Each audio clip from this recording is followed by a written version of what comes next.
Hello ladies and gentlemen, അങ്ങനെ welcome to ആൽബിൻസ് opinion. And നമ്മുടെ next വീഡിയോയിലേക്ക് വന്നിരിക്കുകയാണ്.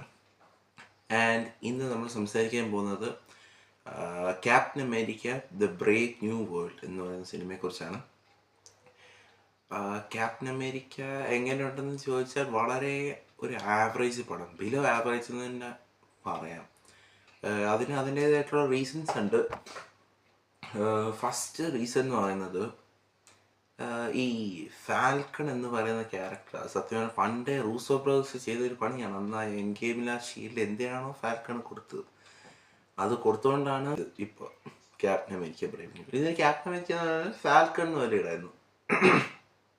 കാരണം സത്യം പറഞ്ഞാൽ ക്യാപ്റ്റൻ അമേരിക്ക ആവാൻ ക്രിസ് എവൻസിനെ കൊണ്ടേ പറ്റും. അല്ലെങ്കിൽ പിന്നെ നിങ്ങൾ വേറൊരാളെ എസ്റ്റാബ്ലിഷ് ചെയ്യണം. അതായത് എന്താ പറയുക, ഇപ്പോൾ പുതിയൊരു ന്യൂ അവഞ്ചേഴ്സ് എന്ന രീതിയിലോ അങ്ങനെ എന്തെങ്കിലുമൊക്കെ തുടങ്ങണമായിരുന്നു. ഇത് ഈ ഫാൽക്കണെ കൊണ്ടുവന്ന് ഒരു തരത്തിലും പുള്ളിക്ക് ആ ഒരു സീരിയസ്നെസ് ഇല്ലെന്ന് ഞാൻ പറയും. ഈ ക്യാപ്റ്റൻ അമേരിക്ക എന്ന ക്യാരക്ടറുടെ ഏറ്റവും വലിയ ക്യാരക്ടറിസ്റ്റിക് എന്ന് പറയുന്നത് വളരെ സീരിയസ് ആയി തന്നെ പോകുന്നൊരു ക്യാരക്ടറാണെങ്കിൽ, അതായത് ഒരു തരത്തിലും മറ്റെന്തുവാ ഈ സീരിയസ് ടൈംസിലൊക്കെ ചളിയടിക്കുക അങ്ങനത്തെ പരിപാടി ഒന്നുമില്ല പുള്ളിക്ക്.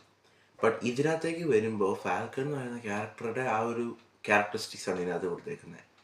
അതായത് ഭയങ്കര ചളിയും ഒക്കെ തന്നെ. ആൻഡ് അനാവശ്യമായ കുറേ ചളികളുണ്ട് ഈ സിനിമയ്ക്കകത്ത്. നമ്മളിങ്ങനെ പറയാണ്ടിരിക്കും അങ്ങനത്തെ സാധനങ്ങൾ. പിന്നെ അതാണ് ഒന്നാമത്തെ റീസൺ.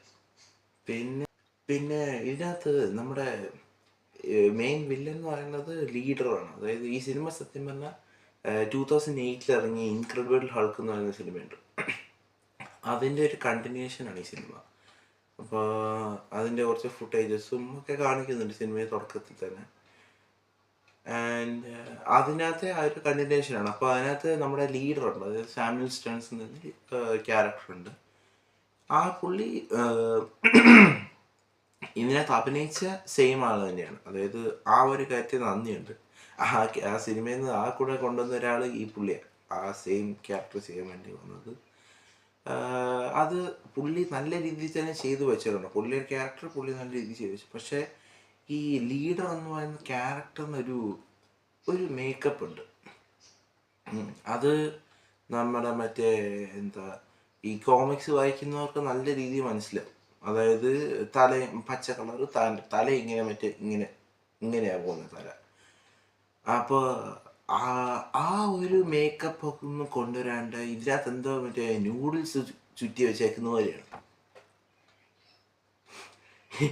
ഈ നൂഡിൽസ് തല ചുറ്റി വെച്ചേക്കുന്ന പോലെയാണ് പുള്ളിയുടെ ലുക്ക്.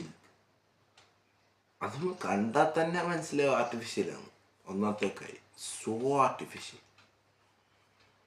അങ്ങനത്തെ സാധനങ്ങൾ. പിന്നെ ഇതിനകത്ത് ബാക്ക്ഗ്രൗണ്ട് സ്കോറിനെ പറ്റി പറയാനാണെങ്കിൽ, ബാക്ക്ഗ്രൗണ്ട് സ്കോറ് ഞാൻ പറയാം, ഈ സിനിമ ഉണ്ടാക്കാൻ ഉദ്ദേശിച്ചത് നമ്മുടെ ബാറ്റ്മാൻ, അതായത് ദി ബാറ്റ്മാൻ, അതായത് 2022 ഇറങ്ങിയ റോബർട്ട് പാറ്റിൻസന്റെ ബാറ്റ്മാൻ ഉണ്ട്. അത് നല്ല രീതിയിൽ എനിക്ക് ഇഷ്ടപ്പെട്ട ഒരു സിനിമയാണ്. ബിക്കോസ് അത് ഒരു സൂപ്പർ ഹീറോ പടത്തിനേക്കാൾ അതൊരു ഡിറ്റക്റ്റീവ്, ഒരു മിസ്റ്ററി ത്രില്ലർ പടമാണ്. ആൻഡ് അത് നമുക്ക് നല്ല വർക്കാവുന്നുണ്ട്, ആ മിസ്റ്ററി എലമെന്റ് എന്ന സംഭവം. Even though we know who's doing this and all. പക്ഷെ എന്തിനത് ചെയ്യുന്നു, ആ ഒരു ഇടയ്ക്കിടയ്ക്കുള്ള ഒരു ട്വിസ്റ്റും ടേൺസും ഒക്കെ നല്ല രസമായി ചെയ്ത് വെച്ചിട്ടുണ്ട്. അപ്പം അതേപടി ഒരു സാധനമാണ് ഇതിനകത്ത് എടുക്കാൻ വെച്ചത്. ഇതൊരു സൂപ്പർ ഹീറോ പടമല്ല, ഇതൊരു പൊളിറ്റിക്കൽ ത്രില്ലർ ആക്കാനാണ് അവർ ഉദ്ദേശിച്ചത്. പക്ഷേ ഔട്ട്പുട്ട് വന്നു കഴിഞ്ഞപ്പോൾ സ്ഥിരം മാർവൽ സൂപ്പർ ഹീറോ പടമായി എന്നുള്ളതാണ് സത്യം. ആൻഡ് അപ്പം ഞാനത് പറയാൻ വന്നത് എന്താണെന്ന് വെച്ചാൽ, അപ്പോൾ അതുപോലൊരു ഇൻറ്റൻസ് ആയിട്ടുള്ളൊരു പടം, വളരെ പൊളിറ്റിക്കൽ, വളരെ അങ്ങനത്തെ ഒരു സസ്പെൻസ് പടമൊക്കെ ഉണ്ടാക്കാനാണ് അവർ ഉദ്ദേശിച്ചത്. പക്ഷേ അതുപോലത്തെ ഒരു BGM ഒക്കെ ഉണ്ടാക്കാൻ അവർ ഉദ്ദേശിച്ചു. പക്ഷെ BGM വന്നപ്പോൾ എവിടെ നോക്കിയാലും ഒരു വിക്ടോറിയസ് ആയിട്ടുള്ള ഒരു സാധനമാണ്. അതായത് ഇതിനകത്ത് അവസാനം ടുവേഴ്സ് ദ ക്ലൈമാക്സ് റെഡ് ഹൾക്കും ക്യാപ്റ്റൻ അമേരിക്ക ആയിട്ടൊക്കെ ഫാൽക്കണായിട്ടുള്ള ഫൈറ്റ് സീക്വൻസ് ഒക്കെ ഉണ്ട്. അത് അത്യാവശ്യം നല്ല രീതിക്ക് വരുമായിരുന്നു. അപ്പോൾ ഇവരെ മറ്റേ എന്തോ ഒരു ഗാർഡനിലൂടെ അങ്ങോട്ട് ഒരു പറന്നടിക്കുകയായിരുന്നു. ആ പറന്നടിക്കുന്നതിൻ്റെ ടൈമിൽ ഒരു വിക്ടോറിയസ് ആയിട്ടുള്ള ഒരു ബീജം വെക്കുന്നു. എങ്ങനെയുണ്ട്? ഒരു തരത്തിലും ചേർച്ചയില്ലാത്തൊരു തരം ബീജം. I was very disappointed. ഞാൻ കുറച്ചെങ്കിലും പ്രതീക്ഷിച്ചായിരുന്നു ഈ സിനിമയിൽ. Because even though they are trying to establish Falcon as Captain America, അത്യാവശ്യം ആ ടീസറും ട്രെയിലറും കണ്ടപ്പോൾ ഒരു നല്ല രീതിക്ക് എനിക്ക് സംശയം തോന്നി. ഈ ബാറ്റ്മാൻ പോലത്തെ ഒരു പടമൊക്കെയാണ് ഞാൻ ഉദ്ദേശിച്ചത്. അതായത് ഒരു പൊളിറ്റിക്കൽ, അതായത് ഈ റിഡ്ലറിന് പകരം സാമുവൽ സ്റ്റേൺസ് വരുന്നു, അങ്ങനത്തെ സാധനമാണ് ഞാൻ ഉദ്ദേശിച്ചത്. പക്ഷേ very poor screen play, poor എന്താ പറയുക ഡയറക്ഷൻ. ചില അഭിനയങ്ങളൊക്കെ ഉണ്ട് മോനെ, നിങ്ങൾ ചിരിച്ച് ചാവുന്നുണ്ട്. അങ്ങനത്തെ ഐഡിയകൾ അതൊക്കെ കാണുമ്പോൾ മനസ്സിലാവും the immaturity level of this director.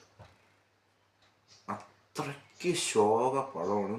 And എന്നെ പോലത്തെ ഒരു ഡൈഹാർഡ് മാർവൽ ഫാൻ, എന്താ പറയുക, എൻ്റെ അവസ്ഥ എങ്ങനെയാണെങ്കിലൊക്കെ ഒരു ഡൈഹാർഡ് മാർവൽ ഫാനിൻ്റെ അവസ്ഥ എങ്ങനെയാണെന്ന് എനിക്ക് അതൊരു പിടിയില്ല. അത്രയ്ക്ക് വധം പടം എന്ന് തന്നെ പറയേണ്ടി വരും. I didn't like a bit. Positives എന്ന് പറയാനാണെങ്കിൽ ഞാൻ പറഞ്ഞില്ലേ, ഇതിനകത്ത് ആ റെഡ് ഹൾക്കും ഫാൽക്കണായിട്ടുള്ള ഫൈറ്റ് സീക്വൻസ് വാസ് ഓക്കെ. അത് മാത്രമേ ഉണ്ടായിരുന്നുള്ളൂ കേട്ടോ.